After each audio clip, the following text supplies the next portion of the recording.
So probably if you're connecting with me on YouTube, you are a person who's interested in like spirituality or personal development or like being a good person. And I find so often with myself and people that I'm connecting with that those of us who are in that sort of vibe tend to have really intense spiritual managers. So, this is a concept from internal family systems, which was created by Richard Schwartz. And if you're interested in like a very introductory level, like layperson uh, layout of what internal family systems is, you can read the book No Bad Parts. It's really well done. But basically, the idea is that we all have different parts, and that our parts are developed over the course of life in response to things that we've experienced, and also as like in response to things that we've inherited. So it could be in our personal life, or it could be in our ancestral life, or it could be sort of like a collective cultural collective consciousness kind of inheritance as well. So examples of this could be parts that are scared of being poor could come from a childhood where we grew up in a lot of poverty, or it could come from, someone in your ancestral line who experienced a lot of poverty, parts that use substances to support, uh, the functioning of their body or their mental experience. It could be an inherited tendency towards addiction. It could be something that we watched someone do when we were growing up, et cetera, et cetera.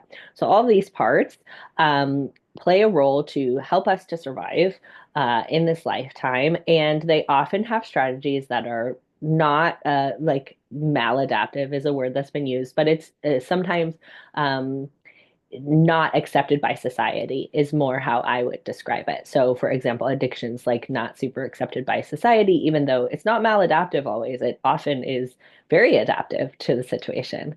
Another example might be like, um, you know, uh, like not being assertive in the workplace or something. That could be a very adaptive strategy if you have had experience with dangerous authority figures or currently have an authority figure who's dangerous. So all of these parts develop these strategies to try to keep us safe, to try to help us reach our goals, even though they may be doing that in ways that are not acceptable to society. And Richard Schwartz splits these up into three different categories: the managers, the firefighters, and the exiles. The managers and the firefighters are both trying to protect us. And usually the exiles are trying to do something that may disrupt our ability to reach our goals. So the protectors, which are the managers and the firefighters, come to sort of like stop the exile from doing the thing that's risky. So the exile may want to like say no to something that an authority figure wants them to do. And then we may have a manager come in who's like a be a good girl one, for example, is a one that many people assigned female at birth have. Um, that good girl manager will come and be like, no, you can't say no, you have to say yes and be sweet. And then when that one's not able to keep the exile like locked up, and that exile that wants to say no is like, I'm really gonna do it. The firefighter may come in and be like, nope, we're gonna I don't know, we're gonna, really stop you with some sort of like very socially unacceptable behavior, like we're gonna get you super drunk so that you don't do that. Or we're going to, um, you know, become like do some self harm or something like that. So the managers tend to have more socially acceptable behaviors. The firefighters tend to have more socially unacceptable behaviors. Both of them are trying to protect us from the exile sort of being its true self that's not accepted by society or by the system. And what can happen, especially for spiritual folks, because we're all spiritual, right? But folks who really like are into spirituality, care about it, want to learn more about it, like have this drive to connect with those kinds of things, there they can often have a spiritual manager. Now, in the concept of internal family systems, is that all of these parts are parts of you, but they come together to integrate as a whole, sort of under the umbrella of the big S self, or the God self, or the Christ consciousness, or the, um, I forget the word, another word for it that I've heard, but it's Carl Jung calls it the big S self, and it's this like, universal consciousness, like um, God-like, or oneness, like you can't fuck it up type of um, spiritual not authority. It's the higher power, it's the higher self, it's that wise mind that is called in DBT. Um, that big S self is the one that like watches all of these little parts try to navigate being a human. And that wise self is the one that can, oftentimes, the spiritual manager can be mistaken for the higher self because it sounds spiritual, right? So often, us people who are very interested in spiritual life or mental health or personal development, we can come in and start shaming ourselves for not being spiritual enough.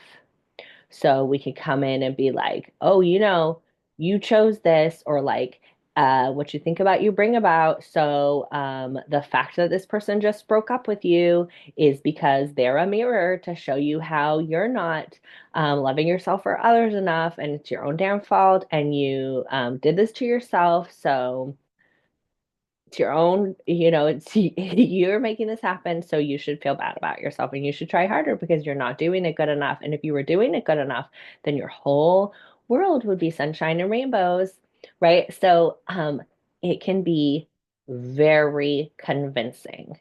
The spiritual manager is one of the tricksteriest energies that I feel like I have ever come across. I would feel safer with a firefighter who's like, let's go murder somebody and then, steal a bunch of stuff. I feel safer with them than I would with a spiritual manager, because at least with the firefighters, what's happening. Like it's just honest about it, right? But that spiritual manager will try to convince you that it's this like super holy God self, higher self situation. And it can really get you into some really funky knots.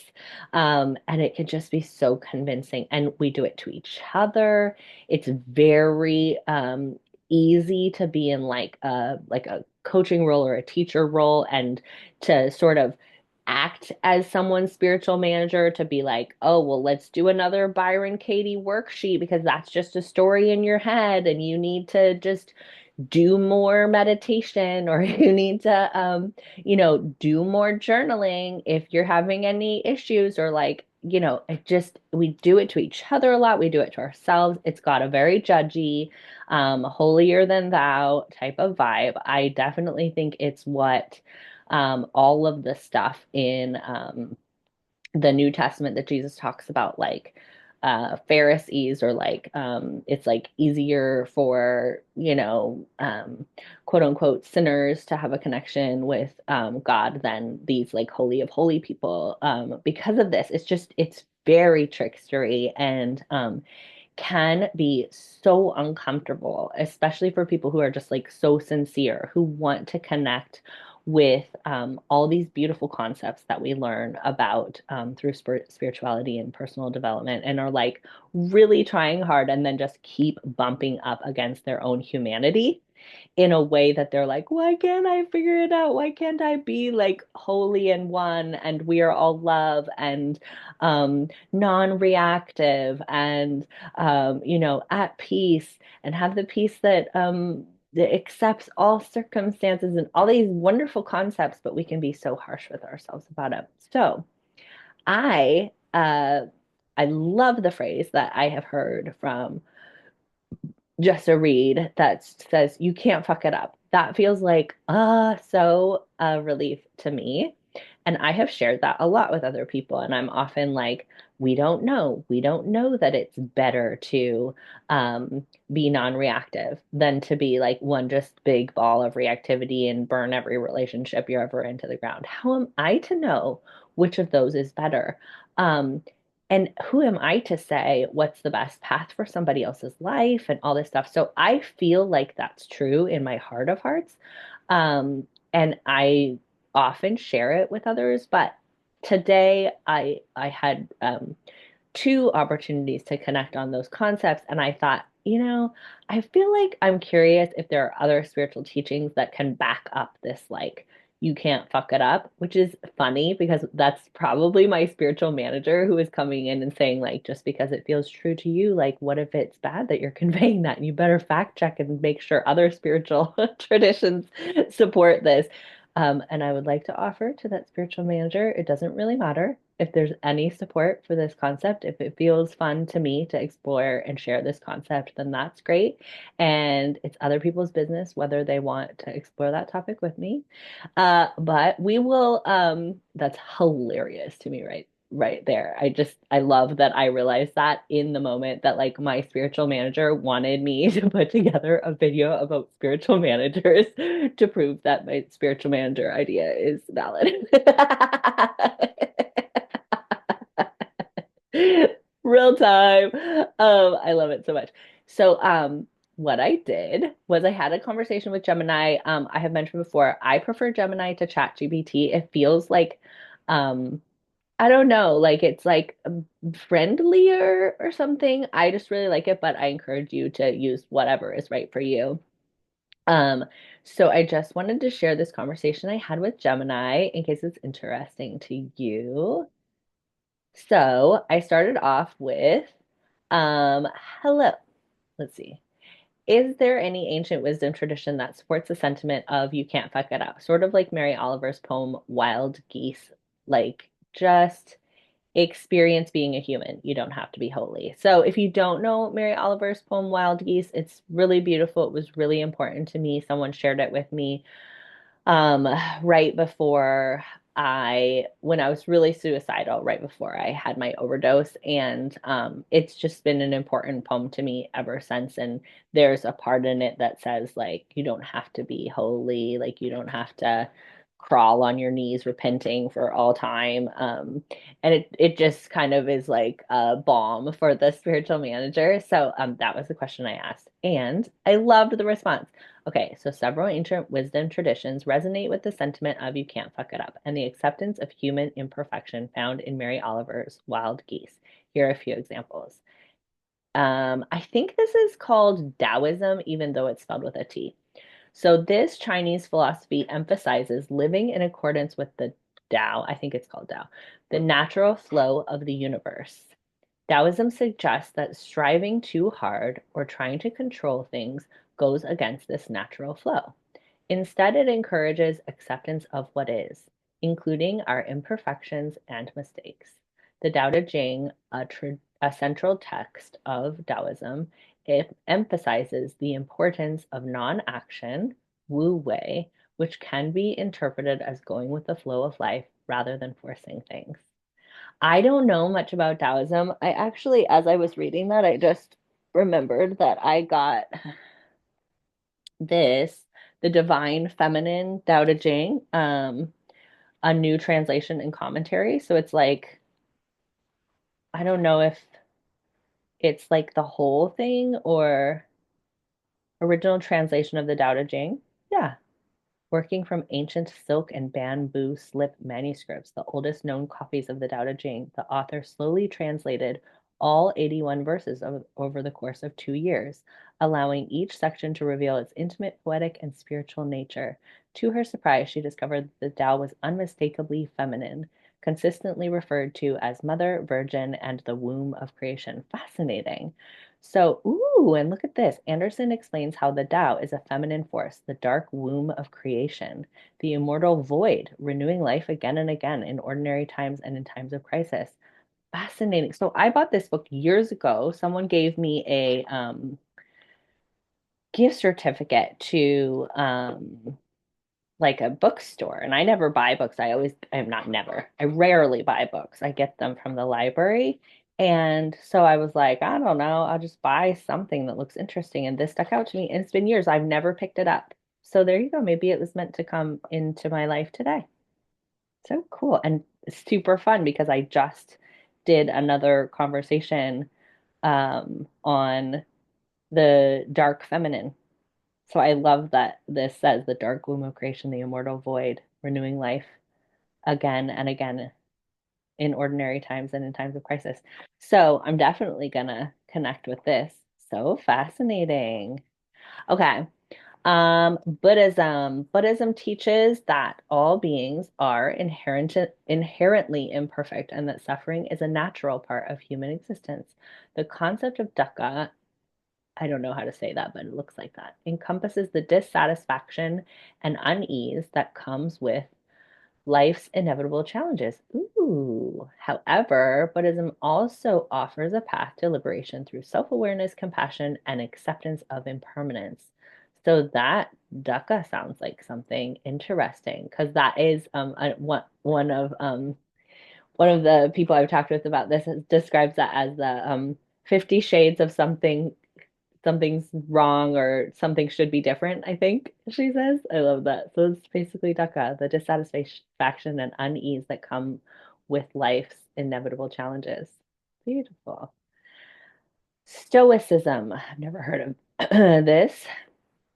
This Hellenistic philosophy emphasizes virtue as the only true good and teaches that we should focus on what we can control, our thoughts and actions, and accept what we cannot, external events.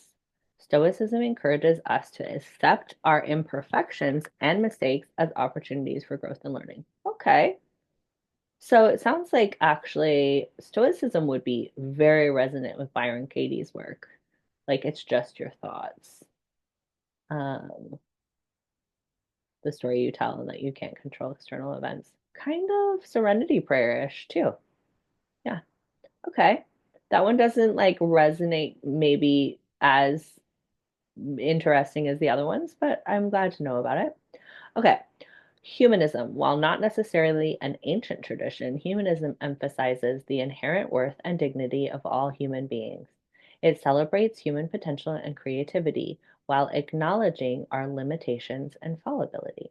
Humanism encourages us to live ethical and fulfilling lives based on reason and compassion without the need for supernatural beliefs. Okay. I like that it acknowledges our limitations and fallibility. There's still some striving in those last two. And so maybe I feel like there's even some striving in Buddhism. So maybe I'm connecting most with Taoism. But so fun to just have this conversation, right? And have these things like validated. These traditions, while diverse in their approaches, share a common thread of accepting human imperfection and the natural flow of life. They suggest that we don't have to be holy or perfect to live meaningful lives. Ooh, I love that. Instead, they encourage us to embrace our humanity with all its flaws and complexities and to find our place in the larger tapestry of existence. That's very informed by Mary Oliver's poem. In addition to these philosophical traditions, many spiritual and mystical traditions also emphasize the importance of self acceptance and non judgment. They often suggest that we are all on a journey of growth and learning, and that mistakes are a natural part of this process. Beautiful. And then when I said beautiful, they said You're very welcome. I'm glad I could share those ideas with you. It's comforting to remember that so many wisdom traditions across time and cultures have pointed towards self-acceptance and the naturalness of imperfection. They offer a gentle reminder that we're all just figuring it out as we go, and that's perfectly okay. Isn't that nice? I love how they say things. I'm interested to ask, like, are there any traditions that don't see things Are there any traditions that don't see things as imperfections or mistakes, but that all experiences, whether seen by society or culture as good or bad, are all just morally neutral, like we are just here to have experiences and none are better or worse, and that we don't have to improve or grow or learn. Let's see what that says. You're touching upon a really interesting and nuanced area of thought. While many traditions do emphasize growth, learning, and improvement, there are definitely strands within various philosophies and spiritualities that lean closer to the idea you're describing, that experiences are morally neutral and that the purpose is simply to experience without an inherent need to improve. It's less about no mistakes and more about mistakes not being the central point at all. Here are some concepts and traditions that resonate with this. Nihilism in a specific interpretation. While often associated with negativity, some interpretations of nihilism suggest that life is inherently without objective meaning or value. This doesn't necessarily lead to despair, but rather can be liberating. If there's no inherent good or bad, then all experiences simply are. The emphasis shifts from striving for some external validation of betterment to simply existing and experiencing. Okay. Absurdism. Similar to nihilism, absurdism acknowledges the fundamental conflict between humanity's search for meaning and the meaningless universe. Instead of trying to resolve this conflict, absurdists often embrace it. Life becomes about experiencing the absurdity without judgment. Camus's The Myth of Sisyphus illustrates this. Sisyphus's endless, futile task becomes a metaphor for life, and his acceptance of the absurdity is a form of freedom. Ah, Camus. Oh, Camus or something? Yeah, interesting. I feel like that's been referenced to me before, so I might look more into that. Existentialism, a certain trade. Existentialism strain. Existentialism emphasizes individual freedom and responsibility. While some existentialists focus on creating meaning, others lean more towards the idea that existence precedes essence. Existence precedes essence. We are born into the world without a predetermined purpose, and it's up to us to create our own. This can lead to an acceptance of all experiences as simply part of that creation without necessarily needing to categorize them as good or bad. Okay, interesting. Yeah, I feel like that piece about existence is very interesting to me. Existence precedes essence. I think I'm going to ask them to expand upon that. Certain interpretations of Advaita Vedanta. This non-dualistic Hindu philosophy, ooh, emphasizes the oneness of reality. From this perspective, the distinctions we make between good and bad, right and wrong, are ultimately illusory. All experiences are simply manifestations of the one reality, and the goal is not to improve or learn, but to realize this oneness. Okay, this is feeling like very interesting to me. This doesn't mean that actions don't have consequences within the relative world, but from the ultimate perspective, they are all part of the play of consciousness. Okay, this I definitely want to find out more about. Okay, I'm going to ask about that. Hold on, let's see what else we got. Gnosticism. This ancient mystical tradition, I've often want to learn about this too. I don't know what it means. This ancient mystical tradition often viewed the material world as flawed and emphasized the importance of an inner knowledge. While some Gnostic sects were ascetic, others embraced a more libertine approach, suggesting that since the material world is inherently flawed, actions within it are ultimately meaningless. Huh. Okay. It's important to note that these are complex philosophies with diverse interpretations. The idea that all experiences are morally neutral and that we don't have to improve is just one strand within these traditions. It's also crucial to distinguish this from simply justifying harmful behavior. The idea is not that actions don't have consequences, but rather that the meaning we assign to those experiences is subjective and not inherently fixed. Yeah, fascinating. Can you tell me more about that interpretation of the Daitavananta that you referenced? You're asking about a fascinating and subtle aspect of Advaita Vedanta.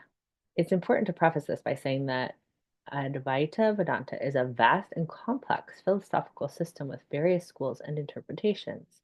What I'm describing is a particular lens through which some Advaitins view experience, focusing on the ultimate non duality and the relative nature of good and bad.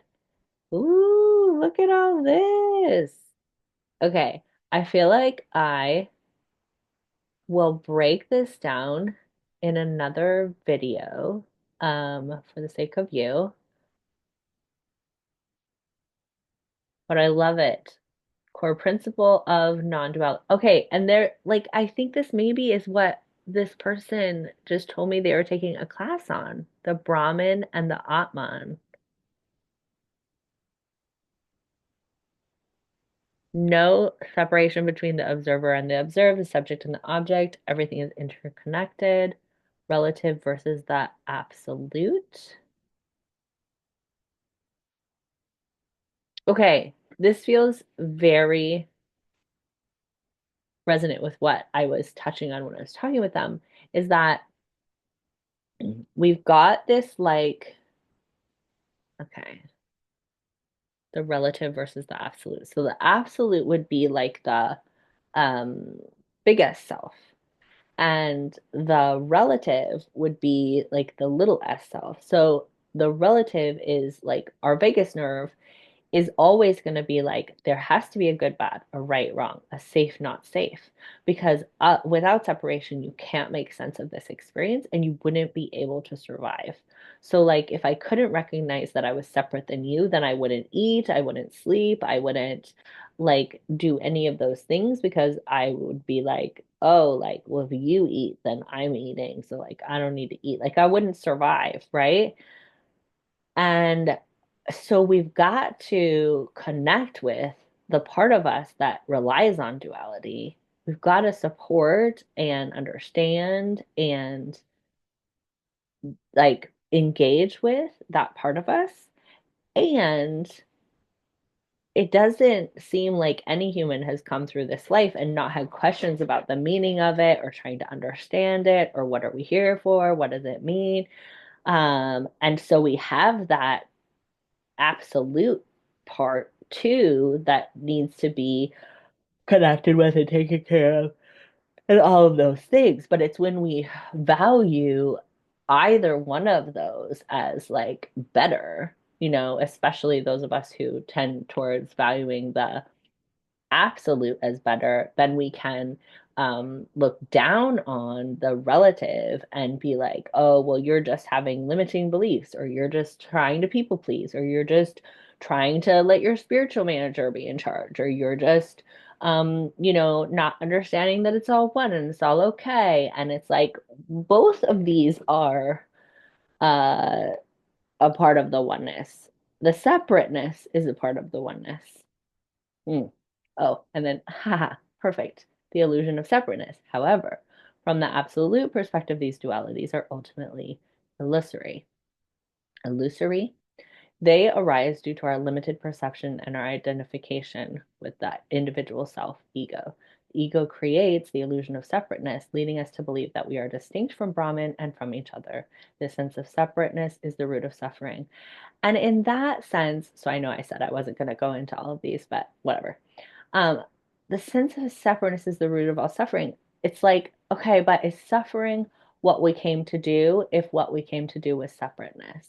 And perhaps the like, what we came to do makes it sound like it's some sort of holy purpose, but maybe it just is. Like maybe there's, maybe it's not like a because you are experiencing separateness and suffering, you're not as holy and you need to kill your ego. Like maybe it's more like, yeah, you are experiencing separateness and suffering because you have to have an ego to be, uh, the relative. Like we're not being the absolute. We're being the relative and the absolute. So of course we have separateness and suffering. Yeah, I think the like, if you were really holy, you wouldn't have suffering thing. I think that's the thing that I'm pointing at. Like, could we not do that part? Um, okay, nature. These are my favorite conversations where I'm just like, I don't know, and I keep going and going and like questioning and questioning. So obviously I could do this all day. I am gonna stop here.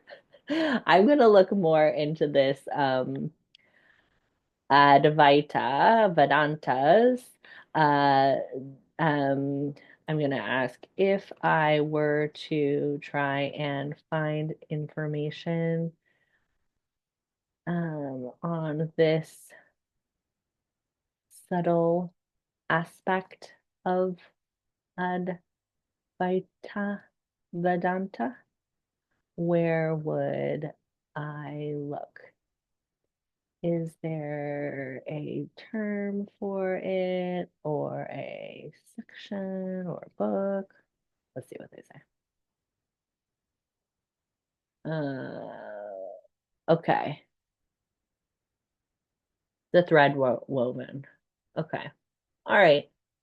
Well, I'll look more into it. I'll share where to look. The Upanishads, the Brahma Sutras, the Ashtavakra Samhita, the teachings of Adi Shankaracharya. Ooh, never heard of that teacher. And then later, oh, of course, Nisargadatta Maharaj. So I Am That is a collection of conversations with the Nisargadatta Maharaji, and that's one of my favorite books. So, okay, perfect. Okay, I'm gonna look, yeah. And Ramana Maharshi, I haven't heard of, or this one. So I'm gonna look into these. Amazing. Amazing. Okay, I love it. Thanks for being a part of that exploration with me. Lots of love. I don't think you can fuck it up, and apparently several other wisdom traditions do too. And if it is wrong, then that's great too, because who needs to be right if we're just, yeah, we don't even, there's no proof. There's no proof. So it's great. Whatever feels fun. Love ya.